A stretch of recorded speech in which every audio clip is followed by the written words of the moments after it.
নমস্কার, কেমন আছেন সবাই? দেশীয় স্বাদের রান্নাঘরে আপনাদের সকলকে আরো একবার স্বাগত জানাচ্ছি। আজকে আপনাদের সামনে নিয়ে এসেছি আরেকটি নতুন রেসিপি। দেখুন তো এটা চেনেন কিনা। এটা হচ্ছে কুচো চিংড়ি। তো এটা হচ্ছে সব জায়গায় অ্যাভেলেবেল থাকে না, তবে আপনারা যারা এটা বাজারে কিনতে পাবেন অবশ্যই নিয়ে এসে রেসিপিটা ট্রাই করে দেখবেন। তো এই যে আমি আজকে পেয়েছি, তো এটা নিয়ে এসেছি। এটা ভালো করে ধুয়ে নিতে হয়, আর তারপরে এর ভিতরে যদি কোনো ময়লা থাকে তো সেটা পরিষ্কার করে নিতে হয়। তাছাড়া এটার আর কোনো কাজ নেই। তো আর এখানে আছে মসুর ডাল ভিজিয়ে রেখেছিলাম, সেটাই একটু ভেঙে নিয়েছি। একেবারে আমি মসৃণ করে করিনি।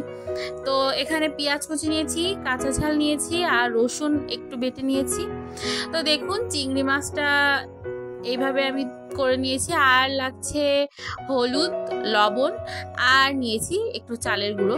চালের গুঁড়োটা আপনারা নিজেরাই বুঝতে পারবেন, এর কোনো মেজারমেন্ট নেই। যখন আপনারা এটা মাখাবেন তখন আপনি অল্প অল্প করে চালের গুঁড়ো দিলে আপনি এর বাইন্ডিংটা কেমন হচ্ছে আপনি নিজের বুঝতে পারবেন। তো সবগুলো একসাথে দিয়ে দিলাম, হলুদ লবণ পরিমাণ মতো দিয়ে দিয়েছি। আর এবার এটা আমি অল্প অল্প করে চালের গুঁড়ো দিয়ে মাখাবো।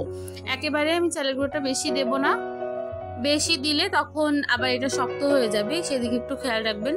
জাস্ট যখন আপনি দেখবেন যে এটা একটা পর্যায়ে চলে এসেছে তখন আপনি আর দিবেন না।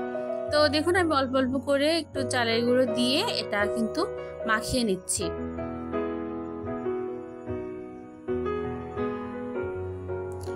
এটা জাস্ট একটু মিক্স করে এই যে ভালো করে মাখিয়ে নিতে হবে, তাছাড়া আর কিছুই না।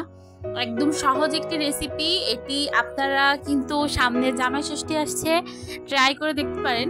এটা এমন একটি রেসিপি, এটা যদি আপনি চান মুসুরের ডাল, পাতলা মুসুরের ডালের সাথে এক টুকরো লেবু আর এই স্ন্যাক্সটা বা এই ভাজাটা নিতে পারেন, অসাধারণ লাগে।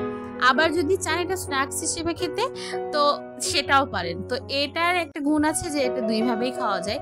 তো জামাই ষষ্ঠীর সময় সন্ধ্যা স্ন্যাক্সে কিন্তু এটাও রাখতে পারেন। এখন আমি কিন্তু এটা তেলে ভেজে নিচ্ছি, একটু ব্রাউন করে ভেজে নিতে হবে, যেন ভিতরটা কাঁচা না থাকে, ভিতরটা যেন সফট থাকে আর উপরটা ক্রিস্পি হবে। তো দেখুন আমি এইভাবে ব্রাউন করে উল্টে পাল্টে ভেজে নিচ্ছি।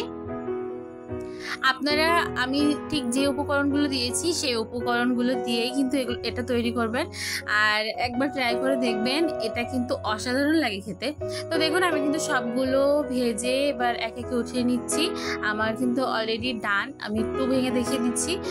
এতটাই গরম যে আমি হাত দিতে পারছি না, এটা ভাঙতেও পারছি না। তো এটা আমি একটু ভালো করে আপনাদের দেখিয়ে দিই যে এটা কতটা ক্রিস্পি। দেখুন ভেঙে গেল সাথে সাথে। ভিতরটা একটু দেখুন, ভিতরটা কিন্তু এরকম সফট আছে, আর উপরটা একটু দেখুন, উপরটা কিন্তু এই যে ক্রিস্পি। তো এভাবে তৈরি করে নেবেন। আমার কিন্তু অলরেডি ডান। তো এটা সার্ভ করব আমি একটু সুন্দর করে সাজিয়ে। আপনারা অবশ্যই ট্রাই করে দেখবেন, কেমন লেগেছে আমাদের জানাবেন। আমাদের চ্যানেলটি প্লিজ সাবস্ক্রাইব করে দিবেন, আর ফেসবুক থেকে দেখলে অবশ্যই ফলো করে দিবেন। আমাদের পাশে থাকবেন। সবাইকে অনেক অনেক ধন্যবাদ।